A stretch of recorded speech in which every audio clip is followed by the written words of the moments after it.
I love talking to students, and I give this piece of advice often. I mean, I'll be completely transparent. My first job as a sales assistant, I was getting paid, coming out of the business school, $27,000 a year.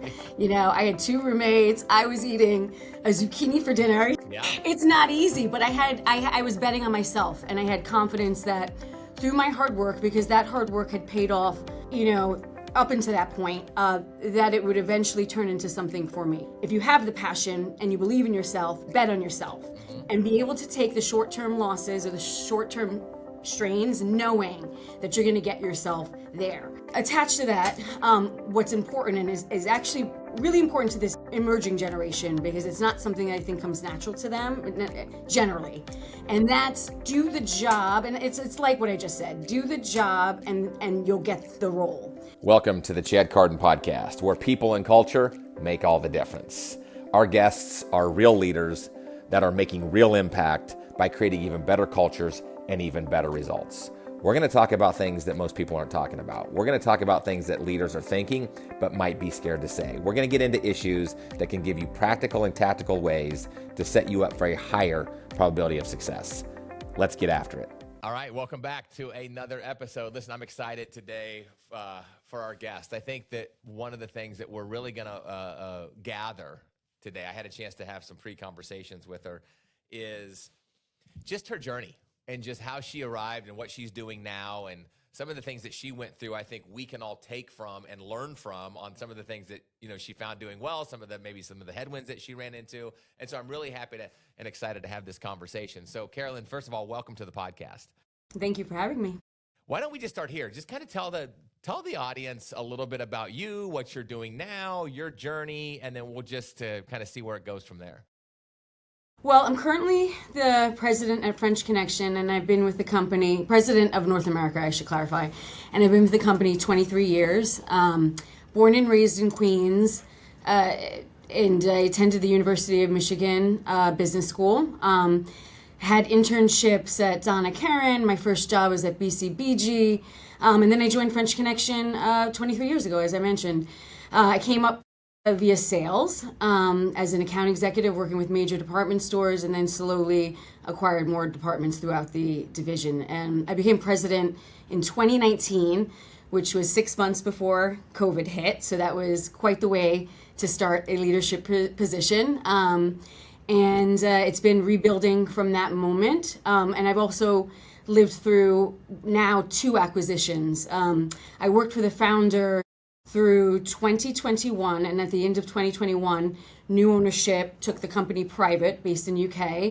And just recently, about 2 weeks ago, we inked a deal with G3 Apparel, who is now taking over the North American business as a license to start. And I will continue on as brand president and bring my team with me to lead the brand into new chapters, new heights. Congratulations. How long was that in the works, this new? Boy, personally, it's been a personal journey with G3 since June of last year. Okay. That evolved into a brand journey from August of last year. And then I guess it really ramped up October, November to get us to the finish line. We had an unusual deadline in that we have a warehouse that we operate out in Queens that the chairman of French Connection, who continues to own the IP, wanted to shut down. So we had a hard end date of getting the entire company transferred over by this date in order to get out of that liability. Awesome. So I told you. We're gonna gather a lot here. So I could take this a million different directions, but let me start here. So 23 years in the space, in the industry. Did you always know you wanted to be in this industry, or did you just fall into it? Kind of. How did that that's a good question. It was interesting because I was excited to go to the University of Michigan. I wasn't entirely sure what I was going to study. But I quickly got interested in the business school, and they have an unusual setup there, and quite a good one. They're the number 1 public university in the country. I think it's the number 4 undergraduate business school. And they don't accept you into that school freshman year. It's something that you have to take all the prerequisites, do well, and then they choose their pool of people from that. Needless to say, I got in, and once in, the concentration, and I've been talking to their retail club because I'm going to speak to that group later this month. There's not a focus on the creative industry. As you can imagine, it's very finance driven, accounting, which you have to study all those things. It's a general business degree. but I was always interested in the creative.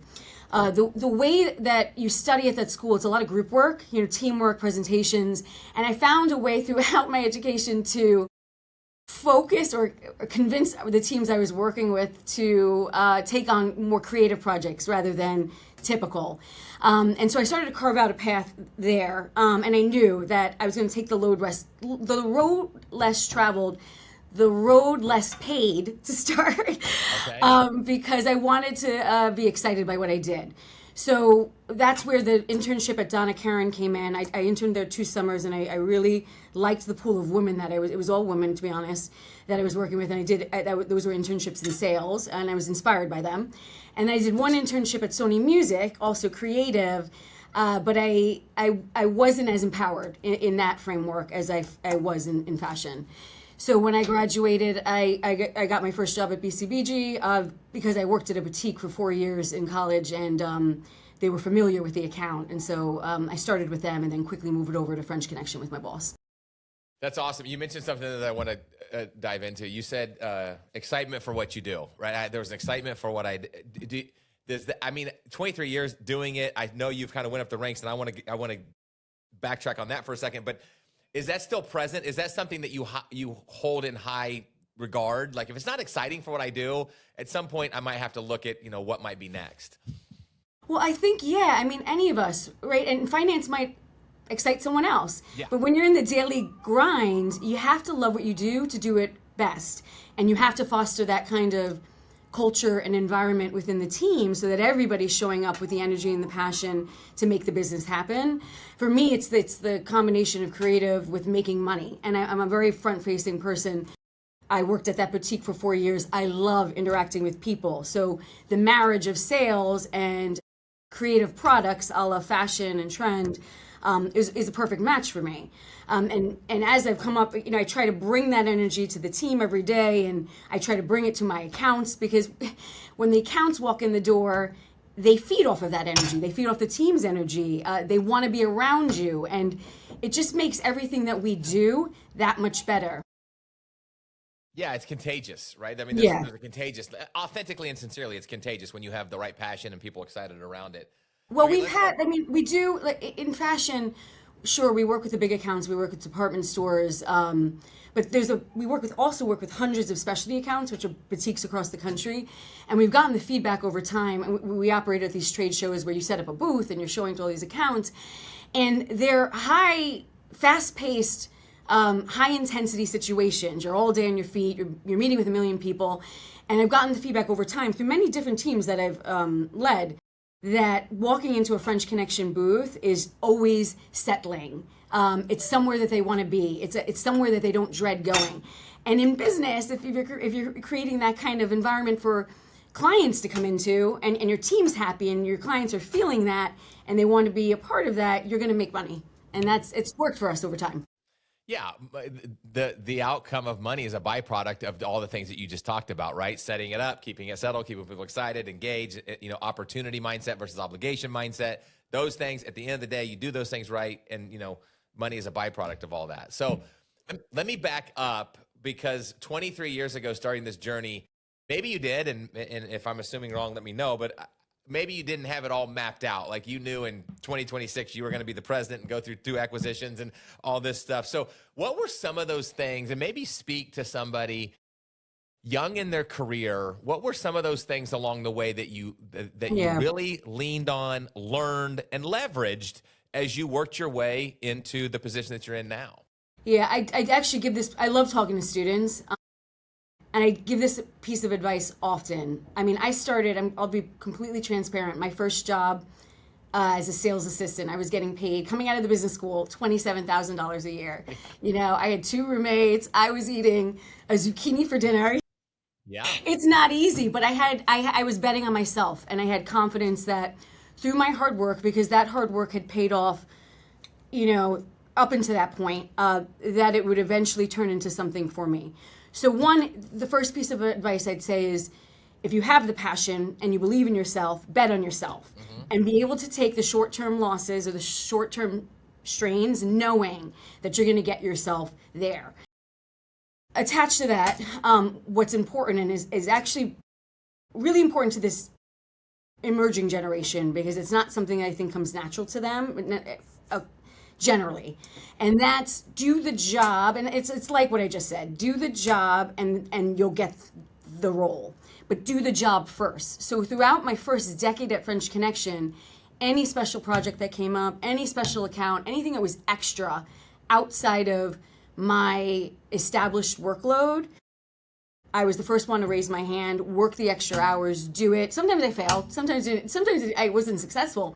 But I had all those experiences along the way that built my expertise, showed my work ethic to the company, and eventually more and more was given to me. I'll tell you, I was president. This is a perfect example. I was president far longer than 2019. We had our last CEO in 2014. Okay. She was terminated from the organization after a short period of time. I had just come back from my first maternity leave, and they never replaced. And I was acting, without even being called acting president, for 5 years. And I picked up, I had a lot of divisions at that point, but I picked up the final ones along that time, and then finally got the title in 2019. And I was comfortable with it, quite frankly, because I knew it was going to come. And honestly, the first thing that mattered was the success of the brand, the success of the team, the success of the company. And now here I am today. So yeah. I am proof in the pudding. Yeah, that's interesting. So for going on 12 years now, you have been kind of in that seat, and formally since 2019, which I want to get into the COVID thing in just a minute. So now let's kind of take it from kind of beginning, like talking to students, now talking to people who, are in your seat as presidents and run large organizations. And, I think it's so difficult sometimes for people as they move up, and I don't up or down, that's not a, good or bad type of situation, but as you move up, you lose less control of the things that you can do, right? Because you only have so much capacity. Mm-hmm. And you seem like a doer. You love to be in front of people. You love to do certain things. How was that as you took over French Connection North America? How was that to maybe even internally or mentally say, shit, I can't do all this. Like, how do I lean on people? How do I leverage people? Was that something that came naturally to you, or is that something that you had to really work on and build that muscle to be comfortable? Yeah, it's actually a balance, because you need the just right level of involvement to make sure things are getting done correctly. But I've learned through time, like, one of the things, to your point of loving to be in front of people, and it's my favorite part of the job, is walking in a room with an account and just engaging with them, is forcing myself to step back, because I actually went through a couple of sales directors, where we didn't have a successful relationship, right? Let's call it failed leadership on my part. And I'll take some accountability in that, or a lot of accountability in that, because I think that my presence was still too big, and I wasn't allowing enough space in the room for them to emulate me, and learn from me and take over that role. I've since learned that I need to step back in times. There are times when that's needed, and then there are times that if I want for this organization to be successful and for it to continue running, if I can't be in the room, I have to allow the team to do it. And I'm focusing on the front end, but it's the same with the back end, with the design team, with the production team. I got to give them the right amount of direction so they know what to do, and they have to feel like they can make decisions as I would, or in the best, as close to as I would, as they've learned. And I also try to foster, to that note, an environment where mistakes are okay. So even when I make decisions, I don't always get it right. And I try to be vulnerable when it comes to that. I try to be accountable and admit my mistakes, to show that we're not always going to get it right. And hey, guess what? You're going to have to make decisions, and you're going to have to make them on your feet, because sometimes there isn't enough time to quality check them with me, or I can't be present. So it's okay. Do the best that you can with the expertise that you have. And if we don't get it right, we'll bounce back and we'll recover, and we'll go from there. Yeah. So it's about, empowering them, teaching them first, empowering them, making them feel safe to make decisions and safe to make mistakes, I'd say. Yeah. Well, I appreciate your first comment. It's like, as somebody who runs an organization, I tell you, most of my wounds are self-inflicted. Most of them are me, right? Like I get in the Yeah. way and I Yeah. don't give these people the space to grow and develop or try. I'm on the same way. I have to consciously remind myself that, this is why I hired these people and this is what they're Yeah. competent. Let them grow in their role because I always want to just be that person in control. It's very difficult as the organization grows. Well, and it's hard. It's hard to control myself. I like to talk, So sometimes it's just tone it down and let others have their moment.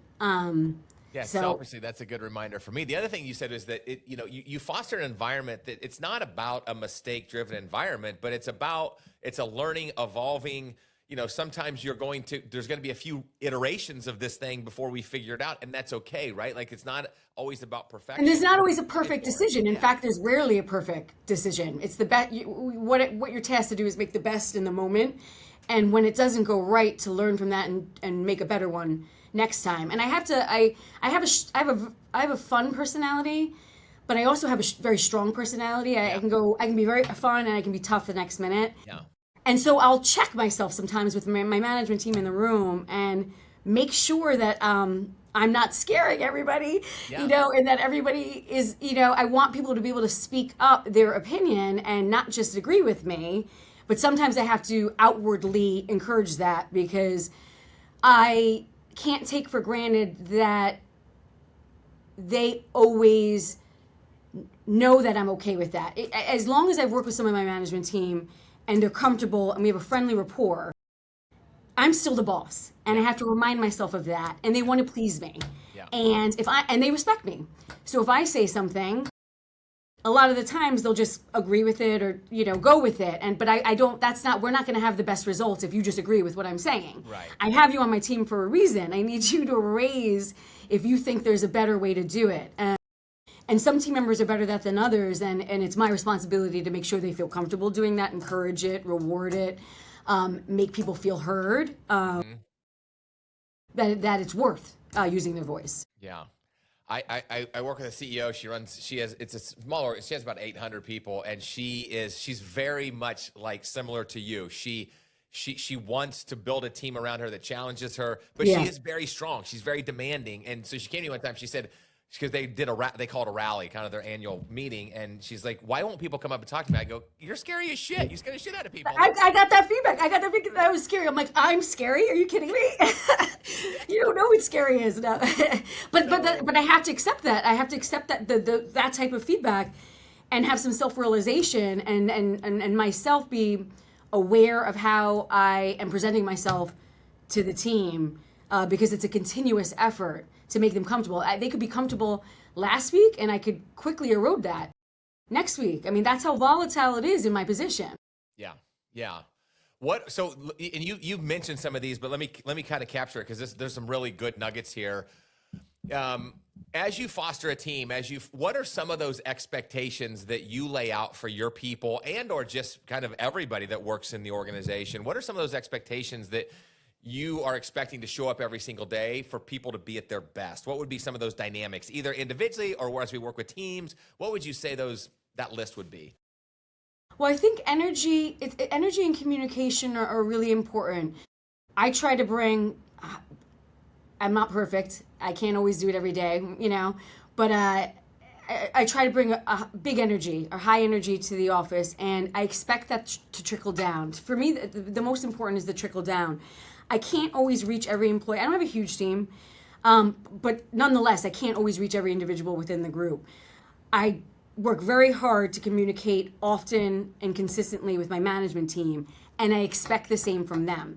So the only way that we're going to be successful as an organization is if I'm saying something in those meetings or those four walls, that what I'm saying I consider important, for the company, for the brand.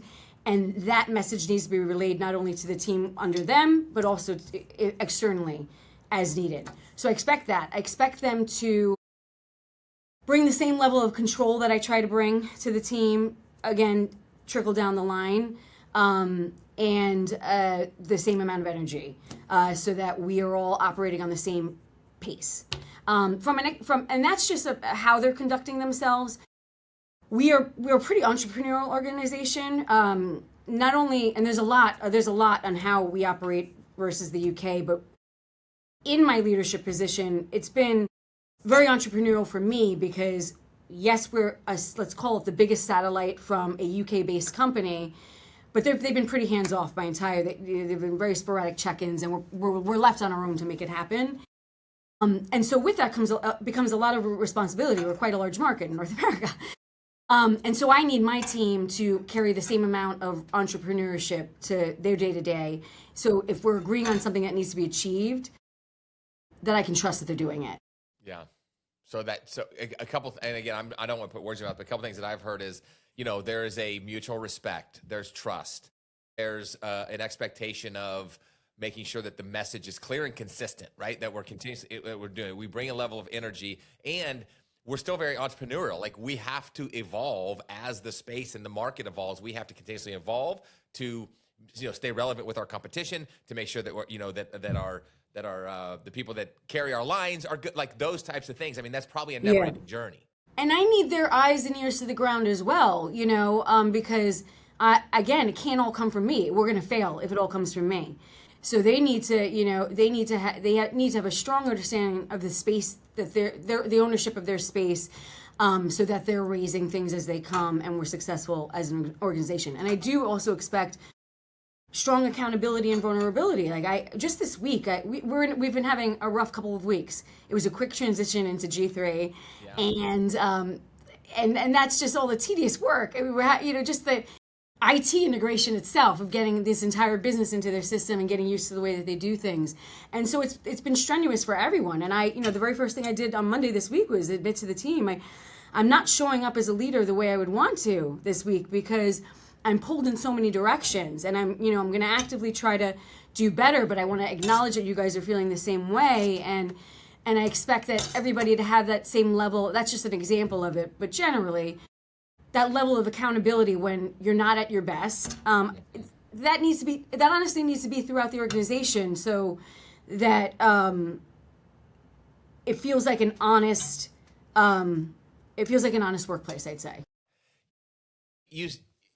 And again, we had a chance to have some pre-conversations, and I've appreciated every single one of them. But you seem like, I think you are a leader that shows up that is comfortable enough to be transparent and honest.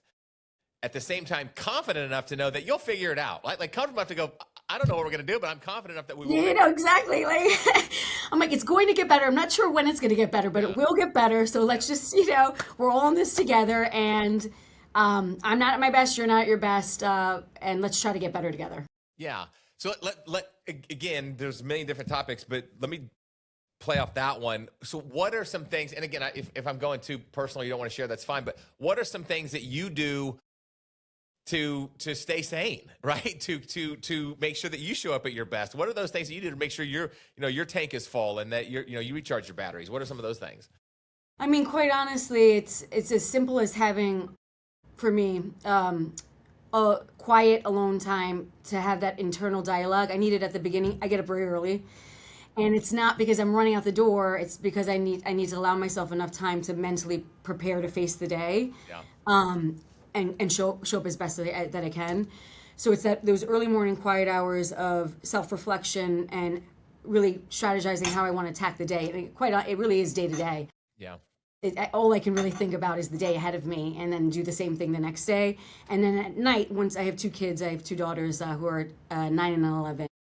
And once they're to bed, that's how did today go? What was I happy about? What could I have done better? And most often, it's not necessarily the business part of it. Some of it's most often the people.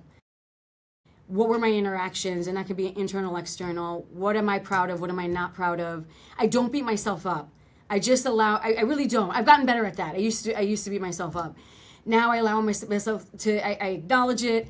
I forgive myself. And then I say, I'm going to do this better the next day. And then I wake up the next day and I think about how I'm going to approach the day with that in mind.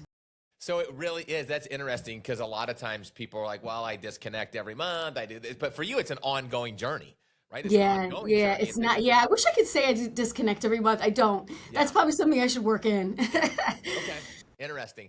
So with the new acquisition, you're keeping the title, you're keeping the role. Is anything changing, or is it still to be determined, or are you going to go on? Which is going to be a lot of growth. And I'm in market right now for fall, winter 26, and we've shared the news across all our accounts. And we're in all the big department stores, and everybody's really happy about it. G3 is a really respected organization. It's a smart organization. It's been exciting to get to know everyone already. And so it's about, we have a lot of low-hanging fruit for the brand. We're really only, since COVID, a couple of divisions fell to the back burner, namely menswear, FCUK, which was a behemoth back when I joined the organization early 2000s. FCUK was half the business. Okay. So there are plans to relaunch those two categories, additional categories within women's, handbags, shoes. So it's just about blowing up this brand that has a lot of equity across the country. There's a lot of awareness. There's a lot of love and loyalty. The brand's been around over 50 years, over 40 in the States. Yep. And throughout that, we've never lost presence in the market. We have a likability to us. We've just been somewhat quiet of recent. We've always been a bit of a quiet brand. And now with G3's leadership and resources, we're going to realize the monetary potential, quite honestly, the market potential that the brand has. Yeah. And French Connection sits in a white space in the market that all of our accounts identify, and that's this accessibility. We're not opening, we're not advanced, but we're kind of just right as far with the quality price proposition that we're delivering to our customers. And so for that girl, right now it's the girl, but it will extend out in her high 20s or even a young mother where she's got other financial priorities, we're a nice option for her to be able to feel her best, feel expensive, look polished, but not necessarily hurt her purse as much as some of the brands that she aspires to. So we have a lot of opportunity in that space, and it's recognized in the market, and we're going to build on that. Yeah. So again, 23 years, you've seen a lot of evolution in the space, right? A lot of change, a lot of probably the way people buy, these types of things. Where do you see the future going? Do you see it kind of staying in the game that you're playing? Is there a new game you're going to have to play? Just like how you no, it's changing, and this is where I really rely on my staff. I have a relatively young staff. Fashion tends to have that, and I very much rely on them because I'm not tech forward. My generation has learned along the way, but these emerging generations they're born leaning on tech. And so the two things that we're studying, and one quicker than the other, but it's obviously AI, and it's AI from a commercial standpoint of how they're shopping. The emerging generations that we're trying to connect with the brand, they're not using Google the way we did. They are using social, but really how they're discovering things or getting their answers or making their decisions is through ChatGPT or Gemini, what have you. So the newest, what we're rushing to do as a brand is to build the copy that's out there, like press, copy, building a Substack, anything that AI can pull from for the brand outside of the traditional website and social, which are also important for that, so that the discoverability is there. So that's from a commercial standpoint that you cannot ignore it because that's where it's going. And then the youngest generation, these are my kids, and I look at this every day, and I'm fortunate to have two young girls because I'm exposed to it, and that keeps me young. My staff keeps me young, and my kids keep me young. Gaming's huge, and that's how they interact. It's how they have fun, and there's you would have thought that from a traditional sense, I hate to be gender related, but boys, that's always been a thing, but it's very much a thing for females as well. Young girls, and fashion specifically tends to be gaming that they like, and not just girls, of course. And so how does a brand introduce itself via that platform? That's an important opportunity so I think those two. And then tied to that, especially to the AI piece, it's the way that we're delivering our messaging. So from a more qualitative perspective, it's being authentic and transparent. The things I talk about as a leader that I want to be, that I pride myself on, a brand needs to also be. And that's every generation. They're not necessarily expecting the ideal, the aspiration. They want to feel like the brand is being true to them, consistent in what they're saying, relatable, and authentic in how they're presenting themselves. Man, so much good information there. Yeah, AI is completely, I mean, it's They see through so it. That's the thing is, this AI generation, and again, I'm not good at it. I see an AI image and I fall for it a lot of the time still. Yeah. But the younger generation knows right away, and they know when something's written AI, and they know. So a brand, like, we have to be careful how we use AI. We don't want to fool the customer by using it from in the way we're presenting the brand, but we have to acknowledge that they're using it on a daily basis, and what is being served to the customer, we want to be authentic and real, and for them to, what they're pulling from AI, for them to feel like that pool of information is real. Yeah. Yeah, it's moving quick. It's overwhelming to me. It's overwhelming. It's No, it's very overwhelming. So this is an example of leadership where I am absolutely not an expert. I am smart. I can digest. I can learn. But I have a task force that has to attack that and come to me, and we'll develop a plan based on that. But this is one where 100% it's not top down. Yeah. No, it's so true. You got to rely on the resources to know what the hell they're doing, because I sure as heck don't. Yeah. And I can learn it. Like you said, I can learn it. But I first started learning down the journey, and I'm like, I'm just going to go find people that I can pay that can help me learn it. Yeah. I don't have to be the master of everything. But it's impossible to be the master of everything. I'm good at what I'm good at, and I'm not at what I'm not. Find resources. Okay. Yeah. One other topic I want to talk about. So think about that. And I think we talked about this offline, but think about the person that's kind of maybe one rung down the org chart, or a couple rungs down the org chart, that they're in a leadership position, but to them sometimes leadership sucks because they're getting pressure from the top. They're trying to corral the team at the bottom. I experienced that. Yeah. There's so much noise. And some of the things they are out of their control, candidly, right? There's and sometimes they just get hired because they're good at what they do, and then they don't get any guidance on how to lead and manage and direct people. But what advice would you give to that group? What are some of the things that you would say, here are some tips or things to think about that are within your control that can help you manage through this and also help you elevate, wherever you want to go in your career? Yeah. I think it's important for them to understand that words carry weight. So to the sense that, assuming that they've got a team underneath them, that team is hanging on everything that they say, and they're depending on their words to, again, I'm going to go back to authenticity, but to mean something. And they're expecting that the behavior of their manager, and I'm expecting their behavior to be reliable and to live into the values or live into the words that they say. So I think being intentional and how you're communicating to your team and to those around you, and that honestly carries out externally as well, is probably the most important thing. And then I'd say accessibility and allowing yourself grace. So the frazzle is going to come. I experience it all the time. I could be having the worst moment due to anything, and somebody walks in my door and needs something. And it takes a great level of control. One, the accessibility. I always communicate. I have an open door policy. And I've caught myself, somebody walking in my open door policy and me starting to have a reaction of stress and not being able to deal with whatever they're coming to me, and having to check that and to realize there's always another minute, there's always another hour, there's always another day.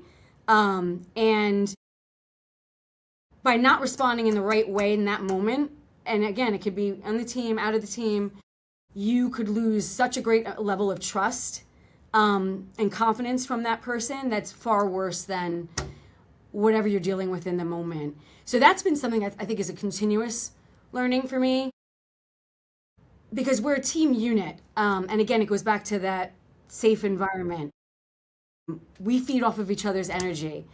Yeah. And fashion is not medicine, but man, we treat it like it is. So it's easy to lose your cool.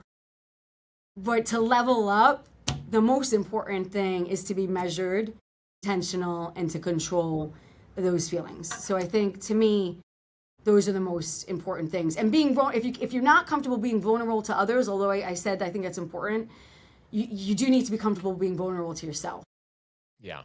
Yeah, those are such good advice as we go. So one more topic, and I lied. And this I promise we'll come down for landing after this. So 2019 you took over formally. 2014 you were kind of in that seat running things, and then COVID hit, and you've been through 2 acquisitions. So think about it like a global topic around change, right? Because COVID caused change, the acquisitions caused change. What are some things you do to manage through the change that you believe helps create tailwinds through it? Because there's always frustrations and everything. What would some of those things be? Because I think a lot of organizations are going through change, and some of them just don't know how to deal with it.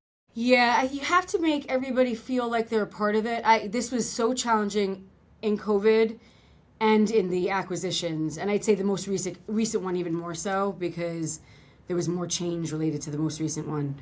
I've been in the weeds, so in both examples I've been in the weeds, and in COVID we knew the day that the North American business was going to run out of cash. Wow. Our partners had stopped paying us money. I had to furlough 80% of my staff. I had to have single conversations with everybody on the staff to let them know, listen, I have to do this today so that you have a job to come back to in hopefully a couple months. Yeah. So going through that, and then, as everybody else, luckily there was a lot of aid coming from the government, so it wasn't as much a hardship as we initially thought it might be. But I'm in hardship. I'm in like great distress, great duress, trying to figure out how to make sure this company doesn't go under. Yeah. And so I'm going through that, but at the same time, crazy things are happening socially. So this is the instance of COVID, and then I can relate it back to the more recent. A lot of, it was the George Floyd. It was a lot was happening that was very stressful to my team, and there was a moment in time that I wasn't doing enough to acknowledge what they were going through because I was going through so much myself, and even though I knew everything that was happening, I can't assume they understand what I'm going through. Right. And why it's hard for me to be as much the leader as they want me to be, or the leader that they're used to. Yeah. And so I caught myself with that. I got called out. I got called out by a couple of my key people, trustworthy managers. And I corrected it. And I think I've done a better job this time around where again, you have to stop. You're in the middle of it and it is urgent, but you have to stop and you have to address the person in the room. And in that case, it was having virtual town halls and just like overly communicating. You have to overly communicate. And then more recently is the same thing. I was, very much a part of the closing this deal, and very much a part of the intricacies of the transition that are difficult. And this is a good thing for the brand, but culturally, a lot's changing for the team as far as what's expected of them from the new management. And they had concerns, and I have to. I'm just not had. I continue to have to in an ongoing way address them because their emotions matter, and if they're not happy, then everything I said earlier in our conversation, the energy's not there, the passion's not there, they're not working together as a unit, they're disgruntled. I mean, it's just like you're not going to get good results, and so you got to and this goes for anybody in the team. At every level, you got to sometimes pull yourself out of the weeds when you're going through extreme moments and continue to show up. Yeah, that's great advice. Going back to COVID, I mean, the one thing, I mean, with acquisitions, there's still unknowns, but you kind of have a roadmap. There was no playbook with COVID. There's none. You didn't know what the hell. I mean, you could make all the best decisions, but you didn't know what was going to happen the next day. So it was just. I almost think like sometimes did we dream that? Like it's been 6 years. It's so crazy that we lived through it. And that was a proud moment though, because we had such strong relationships with our retail partners that they weren't paying fine, but they partnered with us in certain ways to get cash stream going to us, which is what saved the company. And I'm not going to get into the details because it's like very specific. But via online, we were able to get a cash stream with them because we were a partner that was always transparent and trustworthy. Each of our partners, they had moments of their own distress, and we showed up for them. And so in that moment, even though we were all going through it, they worked hard for the brand to help the brand survive that moment in time. And it was meaningful. And I went through that recently too. We built a design team in the last year and a half here in the States. We went in completely independent from the UK. And it was challenging. I actually haven't managed a design team before, and we had missteps along the way. And the market was extremely tolerant of it because of the team, because of the relationships, because of their experience, their consistent experience with the brand and leadership over time, that we've been able to live through some ups and downs for the brand, and now are arriving at this moment with G3, looking forward ahead to what we expect to be a very strong 2026. Yeah, and it seems like there's some endless possibilities with this new partnership. So you should. Yeah. I know you're excited about it. So quickly, and I don't. I want to be careful here because I don't want you to maybe call anybody out and miss anybody. But where do we find out more about French Connection? How do we get engaged? How do we know about locations? Where do we find that stuff out? What's the best resource for us? That's a good question. I guess I would say we don't operate any retail stores any longer, so the website is probably not the web. Well, the website, yes, and then our social media account is probably where you're going to get the most brand information. I know you're in big department stores, and I want to be careful of not mentioning one and not mentioning another, right? I don't want to get anybody in trouble, but I know you're in a lot of different locations, so I just want to make sure that the audience knows. Yeah, we're in every Bloomingdale's. We have a significant presence in Macy's and Nordstrom. Yeah, you can find us in most department stores, but then of course we also operate on those websites and our website, and then social media is where you're going to get the best. Our Instagram account is where you're going to get the best brand feeling. Okay. All right. Listen, Carolyn, I super appreciate the conversation. There's a lot of takeaways, even selfishly for me. I was taking some notes on things. I'm like, shit, I need to get back to that. So I appreciate it. Best of luck with the new venture. Thank you. And G3, and excited to see what comes of it. Thank you so much. It was great talking. All right, we'll see ya. Bye-bye. Okay, bye.